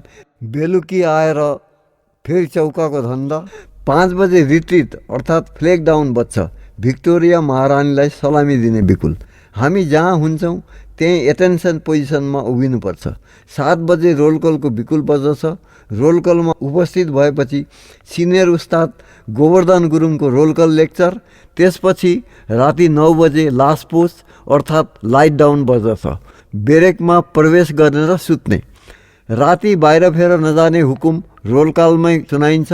सोमबार बडा साहेब आउँछन्, इन्सपेक्सन हुन्छ। उर्दी पोसाकमा माड, स्त्री लाएर तरवारको धार जस्तो क्रिज निस्केको धारी इलो र अररो पार्नुपर्छ। पेटीको बक्लेट पालिस लाएर चम्काउनुपर्छ। यही सिलसिलामा उस्ताद गोवर्धन हाँसो गर्दै भन्छन्, शनिबारे हाफ, रविबारे माफ, सोमबारे बाफ रे बाफ। यसरी बित्दै जान्छन् दिनहरू। यसबीच सोल्टी र मेरो अध्ययन कार्यक्रम पनि चल्दैछ। हामी आफ्नै कोसिसले लेख्न पढ्न पनि सिक्दै जान्छौँ। अब हामीले एकजना गुरु फेला पारेका छौँ। एउटा 12-13 वर्षको स्कुले केटो हाम्रो गुरु बन्छ। दिउँसो चौकाको भात भान्सामा लाग्दा एकजना ठिटो हाम्रो समक्ष आउने गर्छ। उसलाई केही त हाम्रो दालको सुगन्धले तानेर ल्याउँछ अनि केही हाम्रो आत्मीयताले। ऊ हाम्रा उस्ताद गोवर्धन गुरुङको छोरो थियो। त्यस्ताको बङ्गाली स्कुलमा 5औं कक्षामा पढ्ने केटो। नाम थियो पन्जु गुरुङ। हामी उसलाई दिउँसो बलजप्ती भात खुवाउने गर्छौँ, लोजन किनेर दिन्छौँ अनि त्यस्तै अनेकौँ प्रलोभनले आफूतिर आकर्षित पार्छौँ। उसित हामी बङ्गाली र अङ्ग्रेजी सिक्ने गर्छौँ। उसले पढ्ने गरेको भूगोल, इतिहास, गणित आदि किताब पनि हामी एकसरो किन्छौँ। पाटी खरी, खाता, पेन्सिल पनि ल्याउँछौँ। ऊ शिक्षकको रूपमा हामीलाई सिकाउन त समर्थ थिएन, तर उसलाई छात्र पारेरै हामी सिक्छौँ। गुरुले चाहिँ आफूले नजानेको नबुझेको कुरा उसित हामी प्रश्न गर्छौँ र लिन्छौँ। धेरैजसो किताब हेरेर आफै घोटिन्छौँ। यसरी अक्षर ज्ञानसितै देश विदेशको ज्ञान पनि हाम्रो वृद्धि हुँदै जान्छ। साहित्यमा बङ्गाली कथाहरू पढ्छौँ, बुझ्ने चेष्टा गर्छौँ। अङ्ग्रेजी भाषाको पनि निकै बोध हुँदै जान्छ हामीलाई। यसै बीच एकजना पण्डितसित पनि हाम्रो परिचय हुन्छ। उनी पुलिस लाइनमा नेपालीहरू माझ जजमानी गर्थे। औँसी पूर्णिमा पनि सिधा उठाउन आउँदथे। यसै पनि बेला बेला गफसफ गर्न हाम्रो ब्रेकतिर आउने गर्थे। भक्तमान र पण्डित ज्योतिषशास्त्र सम्बन्धी निकै तर्क वितर्क गर्थे। म पनि बेला बेला सहभागी हुन्थे। वास्तवमा केही जानकारी प्राप्त गर्नको निम्ति हामी उनीसित तर्क झिक्थ्यौँ र धेरै कुरा सिक्थ्यौँ पनि।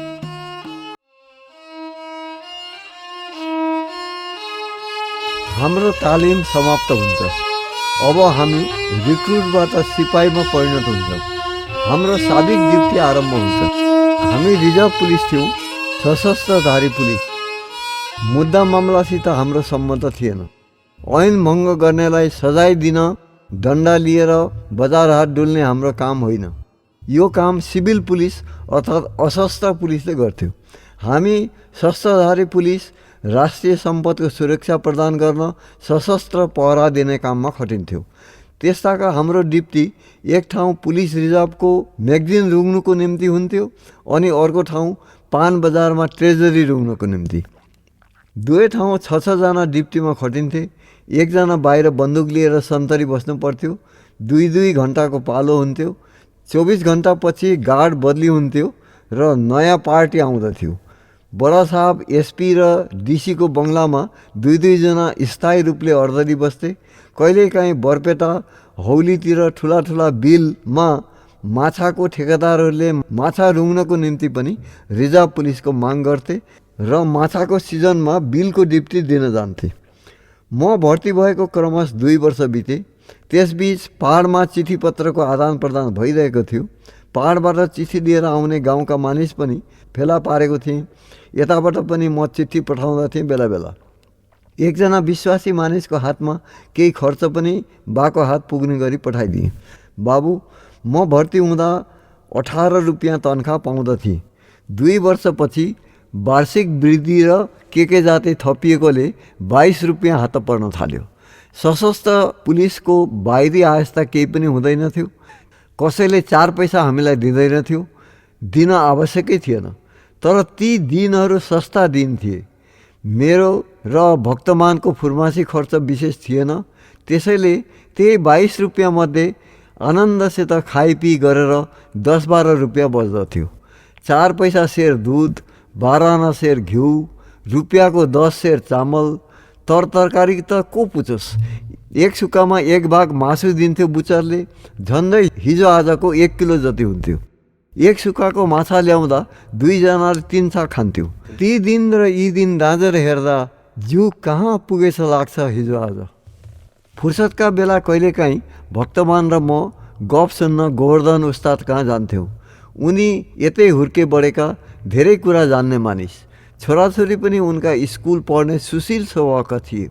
एकजनालाई त हामीले गुरु नै थापेको कुरा भनिसकेकै छौँ। हलदारनी आमा पनि खसिया पहाड सिलाङमा जन्मेकी लैन छोकरी। गोवर्धन गुरुङ कुरै कुरामा कहिले सिपाही जीवनका कथा सुनाउँदथे भने कहिले समग्र पूर्वोत्तर भारतको तत्कालीन भूगोल प्रस्तुत गर्थे। गुवाहाटी, सिलाङ र उपर आसामको दिग्दर्शन दिँदै उनी भन्छन्, अरे केटा हो, यो गुवाहाटी त सबैतिरको दरवाजा हो, दरवाजा। यता अपर आसाम, तिनसुके, डिगबई, मार्गिटा, लेदु, उता माथि नेपालसम्म जाने बाटो यही हो। लुसाई हिल मिजोरामको देशमा पनि यतैबाट जान्छ। अब्बरे नागै बस्ने नागाहरूको देश नागा पहाड पनि यतैबाट जानुपर्छ। त्यता जान अचेल त रेल छ, बहुत सुविस्ता छ। छक छक छक गर्दै रेलले पुर्याइहाल्छ। पहिले त मान्छे पैदल चलेर जान्थ्यो। अङ्ग्रेज कम्पनी सरकारसित गोर्खा फौज पैदल गएर लडाइँमा अब्बर पहाड जित्यो। मणिपुरको राजालाई धावमा जितेर कम्पनी सरकारको अधीनमा ल्यायो। यता सिलाङ खसिया पहाड जान पनि अचेलभरि मोटर लोरी पाइन्छ। पहिले त सिलाङ जान पैदल जानु पर्थ्यो। हाम्रो गोर्खा फौज गुवाहाटीबाट सिलाङ जाँदा पुरै प्लाटुनै जान्थ्यो पैदलै चलेर। एक दिनमा पुग्न सक्दैन सिलाङ पैदल चलेर। उनीहरू नाच्दै गाउँदै मादल बजाउँदै गएर नङफुमा बास बस्थ्यो अनि भोलिपल्ट मात्र पुग्थ्यो उनीहरूको छाउनी हेप्पेबेली सिलाङमा। अङ्ग्रेजहरूले आसामको राजधानी सिलाङलाई बनाएपछि उनीहरूको सुविधाको वास्ते घोडाको बग्गी चलाउने व्यवस्था गर्यो सिलाङ गुवाहाटी बिचमा। 4 जना अङ्ग्रेज साहेब, भीम साहेब बस्न सक्थ्यो एउटा बग्गीमा। 2वटा घोडाले तान्थ्यो बग्गी। अगाडि घोडा हाँक्ने एकजना सहिस बस्थ्यो औ पछाडि एउटा तख्तामा खडा भएर एउटा सहिस जान्थ्यो बग्गीको साथमा। यो घोडाहरू 6 जग्गा बदली हुन्थ्यो रस्तामा। सिलाङ गाडीखानाबाट बिहान 6 बजे छुट्दथ्यो बग्गी अनि नयाँ बङ्गलामा पुगेपछि त्यहाँ घोडा बदली गर्दथ्यो। त्यो घोडा फेरि लम्फूमा बदली हुन्थ्यो। लम्फूमा जोतेको नयाँ घोडाले बर्निहाटसम्म ल्याउँथ्यो। यही प्रकारले 6 जग्गा घोडा बदली गरेर साँझ पुर्याउँदथ्यो गुवाहाटी। गुवाहाटीबाट सिलाङ जाँदा त उकालो ज्यास्ती हुनाले कोही बखत नयाँ बङ्गला बास बस्नु पर्थ्यो साहेबहरूलाई। तब भोलिपल्ट मात्र पुग्थ्यो सिलाङ। पछि केरिङ कम्पनीले रस्ता चौडा बनाएर ढुङ्गा भराएर मोटर लोरी चल्ने लायक भयो बाटो। तबदेखि मोटर लोरी गाडी चलाउन आरम्भ गर्यो त्यो लाइनमा। सिलाङ कता पर्छ उस्ताद? त्यो त खसियाको मुलुक हो भन्थे। त्यहाँ त मान्छेले मान्छे खान्छ भन्थे हाम्रो गाउँमा। त्यहाँ नेपाली मानिस पनि छन्? मैले गोवर्धन उस्तादलाई सोद्धा उनी फेरि एउटा इतिहास आरम्भ गर्छन्। अरे सब हल्ला हो, कहाँ मान्छे खान्छ सिलाङमा? खसियाहरू बहुत राम्रो मानिस हुन्छ। सिलाङ यहाँदेखि दक्षिण करिब 60 माइल दूर खसिया पहाडमा छ। बहुत गोर्खाली मानिस छ त्यहाँ। सिलाङ बजारमा त अहिले पनि बेसी भाग गोर्खाली नै छ। खसिया त भित्रभित्र बस्तीमा बस्छ। गोर्खाली मान्छेले त्यहाँ बहुत पहिलेदेखि स्कुल पनि खोलेको छ आफ्नो बच्चाहरूको वास्ते। गोर्खा ठाकुरबाडी पनि बनाइहाल्यो। त्यहाँको गोर्खा एक्स सर्भिसम्यानहरूले 4 वर्ष अघि राधाकृष्णको मूर्ति राखेर पूजा हुन्छ ठाकुरबाडीमा। गोर्खालीहरूले दुर्गा पूजा पनि बहुत बढियासित मनाउँछ। नामकट्टा पेन्सनवाला बुढाहरू सब मिलेर बलि पनि दिन्छ राँगा खसी पठाहरूको दुर्गा देवीलाई। खसिया पहाड सबतिर पहाडै पहाड छ। खुब ठन्डा जग्गा, बस्नको वास्ते बहुत आराम। गुवाहाटी जस्तो गर्मी हुन्न, मच्छर बिल्कुल लाग्दैन। मेरो त ससुरबाडी सिलाङ हो। सिलाङ गाडी खानाको छोकरी हो तिमीहरूको हलदारनी आमा। हामी बेला बखत गइरहन्छ सिलाङ। उस्ताद एकछिन गम्भीर बन्छन्। के विचारेर फेरि भन्छन्, यो गुवाहाटी साले कुछ कामको जग्गा छैन। अहिले तबै बजार बढ्यो, नै त सब खाल्डो, चारैतिर बिल अनि धान खेत, चारै तरफ साना साना पहाडको घेरा छ। यो पहाडले छेकेको हुँदा अरू बेसी गरम हुन्छ। यो पहाडहरूमा बाघ, हरिण, बँदेल बहुत छ। हाम्रो सिपाहीहरूले कति बँदेल मारेर ल्याउँछ यही नरकासुर पहाडमाथि गएर। बेलुका समसाममा जमदार साहबको बन्दुक लिएर जान्छ, बिहान एउटा बँदेल लिएर आउँछ। अरे तिमीहरूलाई पनि त मालुम हुनुपर्छ, 2 वर्ष अगाडिको बात त हो। 1926 को दिसम्बर महिनामा जब अङ्ग्रेजको खिलाफ पाण्डुमा कङ्ग्रेस पार्टीले बहुत ठुलो मिटिङ गरेको थियो। अरे क्या नाम भन्छ त्यो बुढो? गान्धी बापुजी पनि आएको थियो। त्यसबेला मालीगाउँ पाण्डुको सब जग्गा दखल गरेर क्याम्प बनाएको थियो। ब्रह्मपुत्रको किनारमा एउटा पाण्डव नगरै खडा गरेको थियो यिनीहरूले मिटिङको वास्ते। बहुत मान्छे जम्मा भएको थियो त्यहाँ। हाम्रो रिजर्भको सारा सिपाहीको डिप्टी थियो त्यहाँ। तेजपुरबाट, नौगाउँबाट, सिलाङबाट पनि सिपाही आएको थियो डिप्टी गर्न। त्यस बेला क्याम्पमा उनीहरूको मान्छेलाई खिलाउनको वास्ते लङ्गर लगाएको थियो कङ्ग्रेस पार्टीले। राति उब्रेको भात लगेर नजिकमा फ्याँकिदिन्थ्यो तिनीहरूले। त्यो खानको वास्ते नजिकको पहाडबाट सारा बँदेलहरू आउँदथ्यो राति मानिस सुतेपछि। उनीहरूको सारा लङ्गर खानाभित्रै पस्थ्यो बँदेलहरू, भात दाल तरकारीको गन्ध पाएर। तिमीहरू त रिक्रुट थियो त्यस बेला, सायदको बात तिमीहरूलाई लगेन डिप्टीमा र मालुम छैन। म सम्झना गर्छु उस्तादको कुरा। हामीलाई पनि लगेको थियो पाण्डुको त्यस समारोहको पहरा दिन। हामी नयाँ नै थियौँ त्यस्ताको।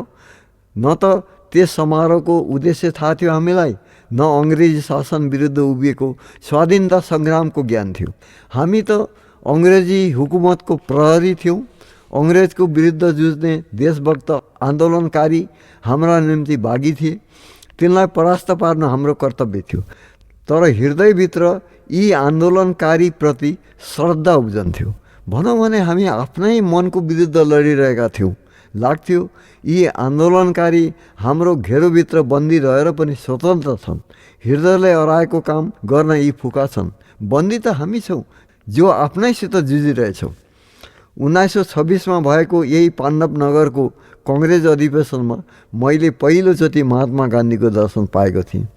देख्दै श्रद्धा उब्जनी यी शान्त शिष्ट, हाड र छालाको नाङ्गो शरीरसित लाज ढाक्न घुँडासम्मको धोती र खुट्टामा सस्ता फ्याङ्टा भिरेर हिँड्ने व्यक्तिसित त्यो कुन शक्ति थियो जसले देशका लाखौँ जनता उनका पछि लट्टु भएर कुदिरहेका थिए। देशका मात्र किन, विदेशका पनि कैयौँ विद्वत व्यक्तिको जमातले पनि उनको पिछा छोड्दैन थियो।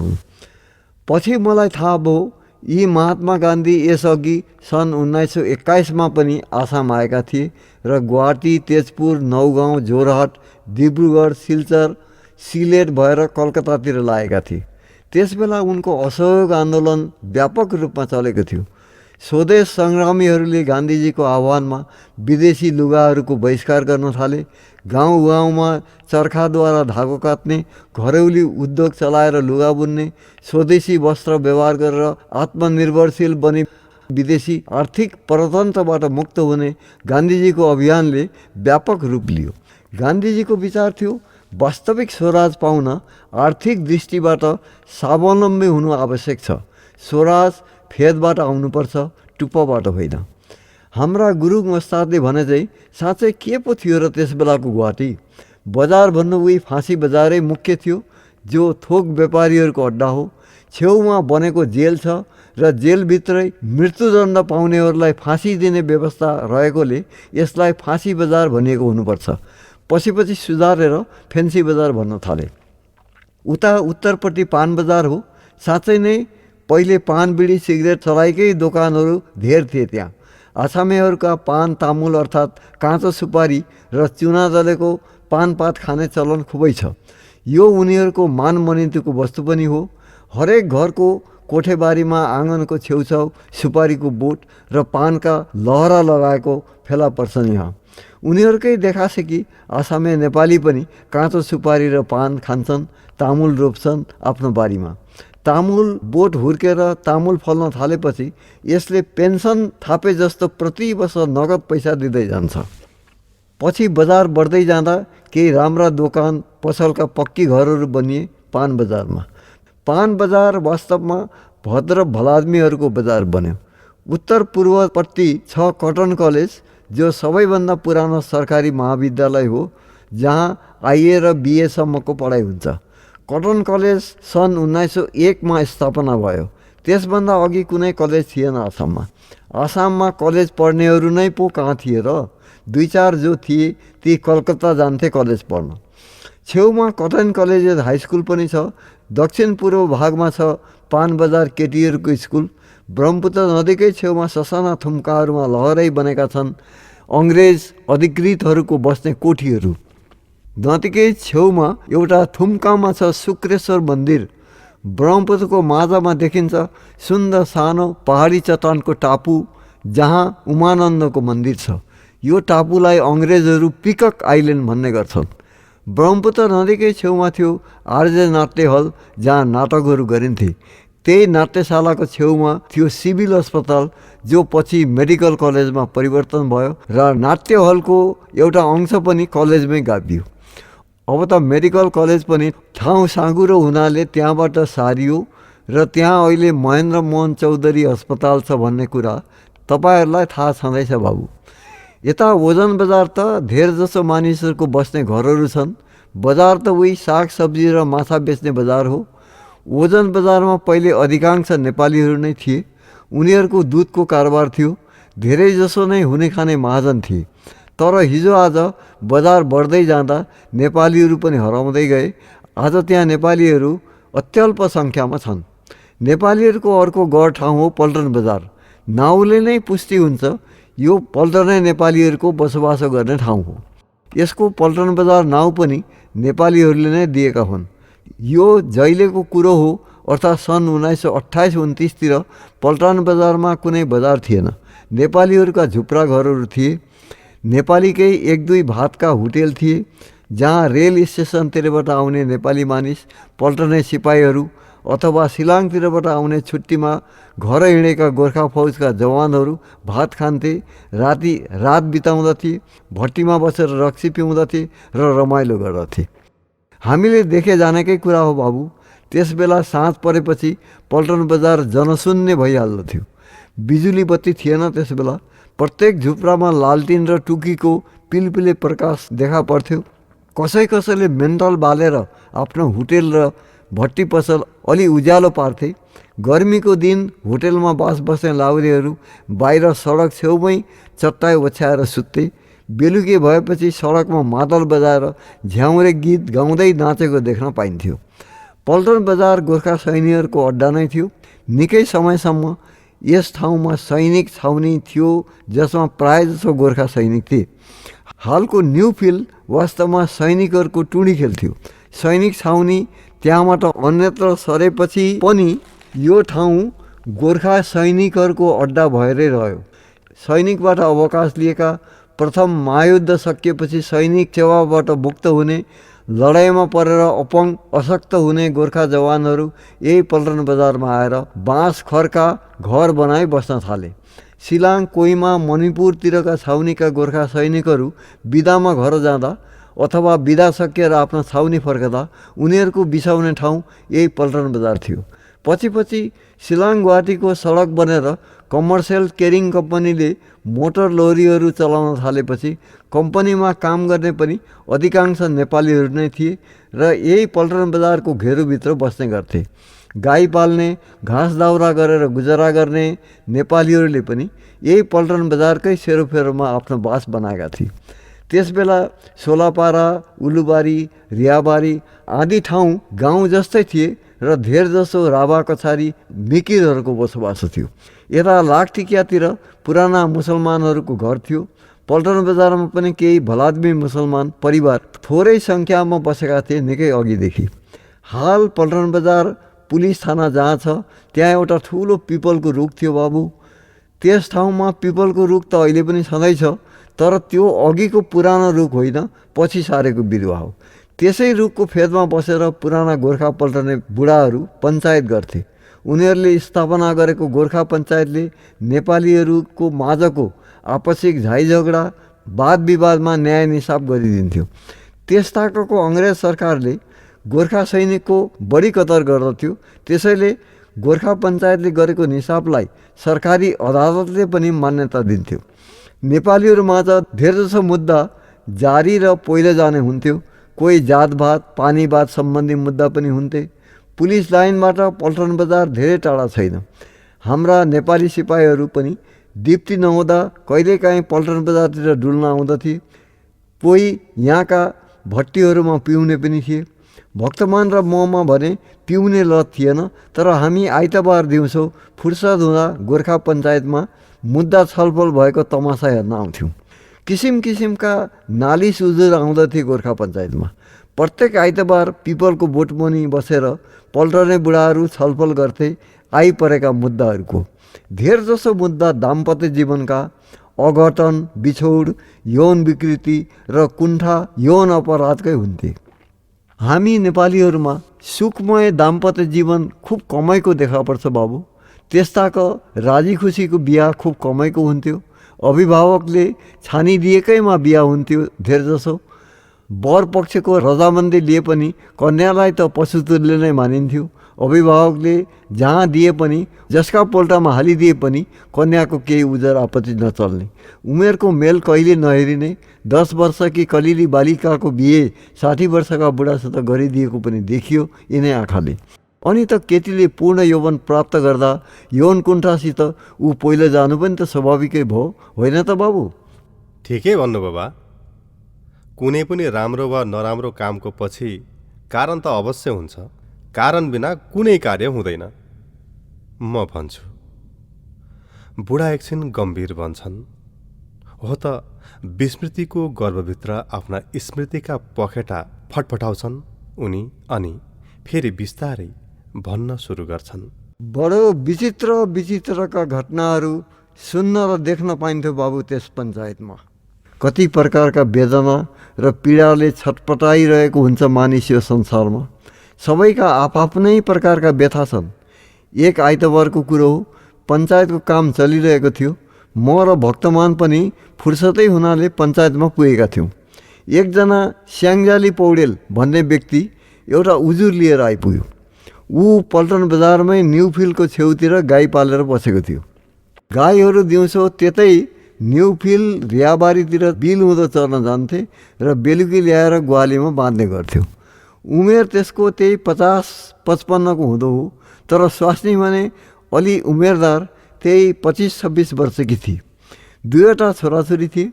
छोरी 7-8 वर्षकी अनि कागको छोरो चाहिँ 5 वर्षको। पौडेलले सोझै आएर पञ्चायतमा ठाडो नाली हाल्यो। सभापतिज्यू, मेरो एउटा आपत्ति छ, सुनिदिनु पर्यो हजुरले। कुरो के छ भन्नुहोला भने, हाल मसित भएकी स्वास्नी पनि मेरी होइन, अनि उसले बिहाका ती छोराछोरी पनि मेरा होइनन्। तिनलाई मेरा घरबाट निकाला गरी पाऊँ भनी पञ्चभलादमी सामु उजुर गर्न आएको म। मैले जाऊ तिमीहरू भनेर भाँती गर्दा पनि जाँदैनन्, क्यार्नुहुन्छ? मलाई त भक्कु गोदेर मार्दाउँ भने जस्तो लाग्छ नै। मरिहाल्यो भने फेरि तपाईँहरूले नै बाँध्नुहुन्छ मलाई, त्यसैले उजुर गर्न आए। पौडेलका कुरा सुनेर सबै गलल्ल हाँसे। होइन, हाँस्ने के कुरा गरिरहेछौ मैले र हाँस्नुहुन्छ तपाईँहरू? कुन मनको बह लिएर उजुर गर्न आयो यहाँ भने हाँसेर उडाउनु पो छ? पौडेल केही जङ्गियो। पञ्चायतका सभापति पहाडसिंह गुरुङ पल्टनै मानिस थिए। पल्टनबाट अवकाश लिएर आएका ज्यादै सामाजिक व्यक्ति।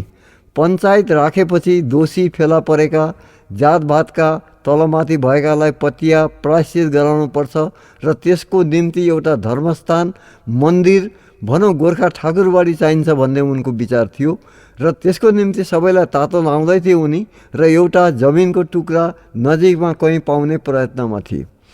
पौडेलको उजुरमा उनले भने, होइन मैले कस्तो कुरा गर्छ यो पौडेल मुखिया, तिम्रा स्वास्नी छोराछोरी होइनन् भने कसको हो त? तिम्रो होइन भन्ने के प्रमाण छ तिमीसित? स्याङ्जाली पौडेलले भन्छ, हराएको गाई खोज्ने न्यु पारेर 9 बजे रातिसम्म बेपत्ता हुन्छ यो आइमै। सबै बजार सानसुन भएर सुतिसक्दा पनि हाम्रा र भात भान्साको मेलोसम्म पनि गरेकी हुन्न यसले। यसरी रात बिरात हराइरहने आइमै पनि मेरी जोई कसरी हुन्छ त नि? यी छोराछोरी पनि मेरा कुरा पटक्कै सुन्दैनन्, टेर्दैनन् मलाई। सभापति भन्छन्, त्यो त मैले केही प्रमाण भएन नि मुखिया। गाई खोज्न गएर घर आउन अबेर गऱ्यो भन्दैमा क्या नाम सानी कसरी तिमीले स्वास्नी हुन्न? कि त पहिला हिँडेको प्रमाण चाहिन्छ? पौडेलकी स्वास्नीलाई सबैले सानी भनेर बोलाउने गर्दा रहेछन्। पौडेल भन्छ, प्रमाण त मनभित्र छ नै, त्यस बाइफालेको चरित्र मैले पो जाने छु। ती छोराछोरी मरा पनि मेरा होइनन् के रे? पूर्णप्रसाद शर्मा पञ्चायतका एकजना सदस्य थिए। उनी पनि गोपालकै हुन् र स्याङ्जाली पौडेलकै छेउछाउ बस्थे। पूर्णप्रसादले भने, होइन यो पौडेलले के लीला देखाउन आँट्यो हो? छोराछोरी पनि मेरा होइनन् पो भन्छ है गाँठे।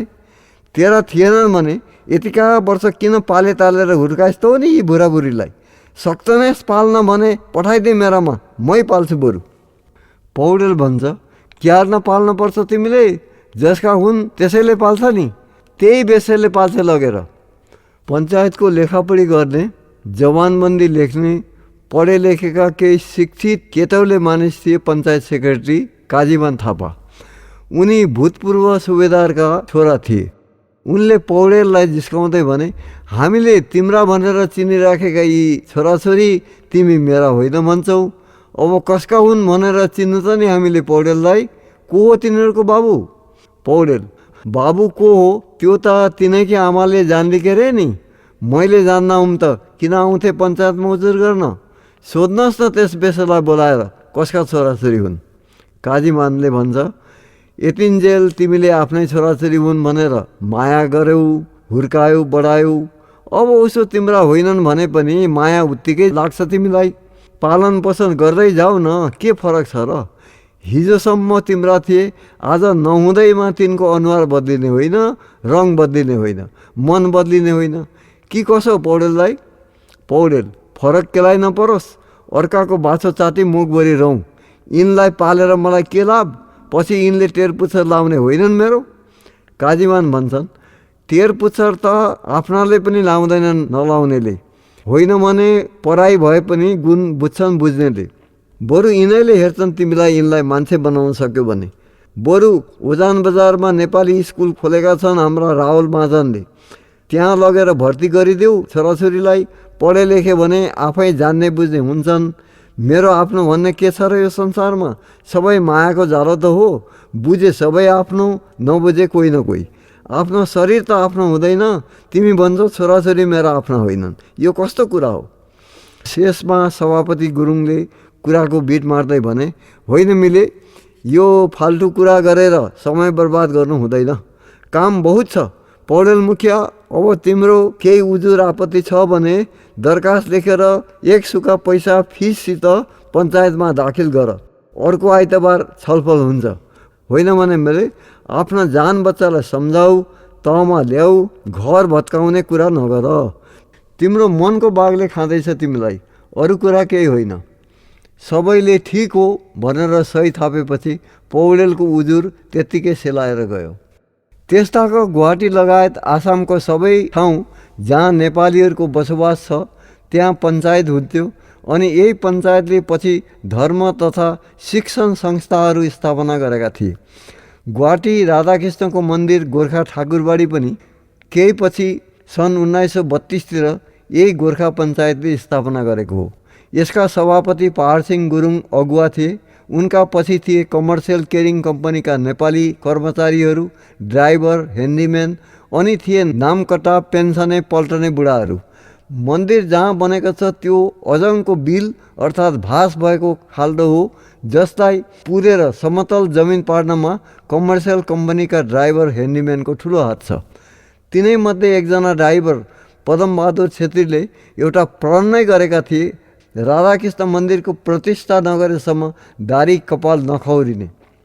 तत्कालीन नेपाली समाजमा यी पञ्चायतहरू एक एक ऐना हुन् बाबु, जसभित्र गहिरेर हेर्दा त्यस बेलाको नेपाली जीवनशैली, नेपाली समाजको स्थिति, रीतिथिति, रूढीबुढी, जीवनस्तर, रहनसहन, अनेकौँ जातीय विडम्बना, परिस्थिति आदि कुरा प्रतिबिम्बित भएको हामी देख्न पाउँछौँ। अर्को एक आइतबार पनि म झलझली सम्झन्छु, अहिले हामी पुगेका थियौँ त्यस गोर्खा पञ्चायतमा। एउटा अनौठो घटना आइलागेको थियो त्यस दिन पञ्चायतमा। त्यसलाई घटना पो के भन्नु, एउटा विचित्रको संयोग भनौँ अथवा एउटा विडम्बना, वास्तवमा नेपाली जीवनको एउटा त्रासदी नै थियो त्यो। प्रथम महासमरको माझामाझी समय सन् 1917तिर गल्लावालाले एकजना पहाडी गोर्खा युवकलाई ल्याएर गोरखपुरमा भर्ती गर्यो र ऊ सिलाङ हेप्पी भ्याली छाउनी पुग्यो। त्यहीँ उसको तालिम भयो। युद्धको चुडन्त समय थियो त्यो। युद्धमा हेलिएर गर्जमान घले, यही नाउँ थियो उसको, जर्मनीसम्म पुगे। सन् 1919मा जब धावा समाप्त भयो ऊ फेरि फर्केर आफ्नै छाउनी सिलाङमा आइपुग्यो। सिलाङ हेप्पी भ्याली छाउनीमै उसले आफ्नो जागिरकालका दिनहरू बिताउँदै गयो। झन्डै 11 वर्ष जागिर खाउन्जेल एक प्रकार घरसित उसको कुनै सम्पर्क रहेन। उसले कुनै चिठी पठाएन। उसका निकट गाउँका मानिस कोही थिएनन् र कसैसित भेटघाट पनि भएन। बेला बेला उसको मन एउटा कुराले भने घोचिरहन्थ्यो। ऊ लाहोर पस्नुभन्दा अघि उसले एउटी 12-13 वर्षकी किशोरीसित बिहा गरेर आएको थियो। त्यस बेलाको एउटा सानो कोपिला अहिले फक्रिएर पूर्ण विकसित फुल भएकी हुनुपर्छ। एउटी सोझी पहाडे केटी थिए ऊ, र अहिले पनि उसले मेरै सिन्दुर पोते धारण गरेर बसेकी होली, मलाई नै पर्खेर बसेकी होली। ऊ यही सम्झनाले विकल हुन्छ ऊ, र स्वेच्छामूलक अवकाश लिएर ऊ घर फर्कन भनी बाटो लाग्छ। गुवाहाटी आइपुगेर पल्टन बजार एउटा होटेलमा रात बिताउन बास बस्छ ऊ। छुट्टी बिताएर आफ्नै दुलैसित घरबाट छाउनी फर्कँदै गरेको एउटा लाहुरे पनि त्यसै होटलमा आउँछ र जोइपोइ दुवै एउटा कुनापट्टिको खाटमा बस्छन्। ओल्लो खाटमा बसेको गर्जमानले यी नवागन्तुक दुवैलाई हेर्छ। केटीतिर नजर पुगेपछि हेरेको हेरे हुन्छ ऊ। उही चेहरा, उही आँखा, चिउडाको उही कोठी, यो त उही 11 वर्ष अघिकी मेरी कोपिला हो जो अहिले ढकमक्क फुलेकी छ। घर कहाँ हो भाइ तपाईँको? लोग्ने चाहिँलाई सोध्छ गजमेर। कुन गाउँ? यी दुलै नानीको माइती पनि उतै हो, उही खोलापारीको गाउँ। अब शङ्का गर्ने ठाउँ रहेन गजमेरलाई। उसको सामु उसैकी विवाहिता स्वास्नी अरू कसैकी जोई बनेर बसेकी छ। हो त केटीलाई पनि शङ्का पर्यो क्या र। एकचोटि गजमेरतिर राम्ररी हेरेर टाउको निहुराएपछि फेरि शिर उठाउन सकेन उसले। गजमेरलाई त्यसै भाउन्न होला जस्तो भयो। खलखली पसिना आए। ऊ बिस्तारै बाहिर निस्क्यो। गजमेर अघि पनि गुवाहाटी आएको मानिस पल्टन बजारका धेरैलाई चिन्दथ्यो। सभापतिको घर पनि थाहा थियो उसलाई। ऊ सुस्त सभापतिको घरतिर लाग्यो र उनलाई भेटेर सबै वृत्तान्त सुनायो। भोलिपल्ट पञ्चायतमा उभय पक्ष उपस्थित गराइए। केटीलाई गजमेर उसको अघिल्लो लोग्ने हो भनेर केर्दा हो भने। यिनको लोग्ने लडाइँमा मारिएको भन्दा मैले विधवा भनी राजी खुसीले यिनलाई बिहे गरेको हुँ, युवा लाहुरेले भन्यो। मलाई जिउँदै मार्यौ तिमीहरूले आफ्नो स्वार्थको लागि हो कि? गजमेर कर्कियो। धागोले बाँधेको चिठी आएको थियो लडाइँमा मरेको भनेर, क्रिया समेत गरे घरमा। कुन पापीले पठाए यस्तो चिठी? केटी रुन थाली। भुलले हुनसक्छ मेले, लडाइँमा त्यस्तो हुन्छ धेरैचोटि। मेरै एकजना साथी थियो, POW परेछ साथी, घरमा भने मर्यो भनेर सरकारी चिठी आयो। अब के गर्छ त गजमेर भाइ तपाईँले? सबै भुलमा भएको खेला हो यो। जारी पनि कसरी लिन मिल्छ र खै? मैले गर्ने त सरदाम बोकेरै आएको छु। टिका लगाइदिन्छु यी दुला दुलैलाई, हाँसी खुसी रहन् यिनीहरू। यो पनि गजबको विडम्बना हो। आफ्नै जोइलाई पराईको हात सुम्पेर छोरी जाइ छोरी टिको टालो गर्दैछु म। साइनै पो हरायो यहाँ आएर। सबै भ्रम त रहेछ यो संसार। यति भनेर गजमेरले गोजीबाट दहीमा मुछेको अछेता पोको पारेको दुनो झिक्छ र दुवैलाई टिको लगाइदिन्छ। दुवै उसलाई जम्ला हात गरेर निहुरन्छन्। बरर आँसु खस्छन् उसका। दुलै पनि सुक्क सुक्क गर्छे। युवा लाहुरे पनि आँसु थाम्न सक्दैन। एउटा भावुक परिवेश, रुन्चे परिवेशको सृष्टि हुन्छ त्यहाँ। यस्ता कैयौँ अनौठा घटना देखे बाबु यसै पल्टन बजार नेपाली समाजको सेरोफेरोभित्र। एकचोटि एउटाले आफ्नै स्वास्नी अरूसित सल्किएकी छ भन्ने शङ्काले 6 जनालाई खुकुरीले ठुन्क्याउँदै पनि हिँड्यो। एकजना ठहरै भयो, अरू घाइते भए। ऊ आफू चाहिँ 10 वर्ष काला पनि समुद्र बीच टापुमा सजाय काटेर आयो। स्वास्नी होटेल चलाउँथी अनि ग्राहकलाई मिठो मुखले भुलाएर रक्सीको ठाउँमा पानी ढोकेर दिन्थी र पैसा अचेट्थी। चरित्रै भ्रष्ट त उसको थिएन। लोग्ने रातिको चौकीदार थियो। एक दिन राति चियो गर्न आयो। स्वास्नीलाई 4-5 जना पिउने ग्राहकसित हाँसो ठट्टा गरेको देख्यो अनि फाँड्यो सबैलाई खुकुरीले। स्वास्नी धन्न चारपाई मुनि लुकेर जोगी र घरबाट भागी। स्वास्नीको भावनात्मक भूल त थिएन, तर व्यवहारिक भूल देख्दा भ्रान्ति भयो लोग्नेको आँखालाई। यस्तै रहेछ बाबु यो संसार। सबै आफ्नै मनको आँखाले हेर्छन्। हामी सधैँ दृष्टिभ्रमले पीडित भइरहेका हुन्छौँ।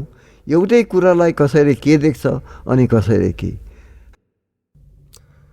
रात निकै टरिसकेकोले भोलि आउने कुरा दर्शाएर म बिदा हुन्छु। कमान्डिङ बा पनि उठेर लोरो टेक्दै बाहिरसम्म आउँछन्।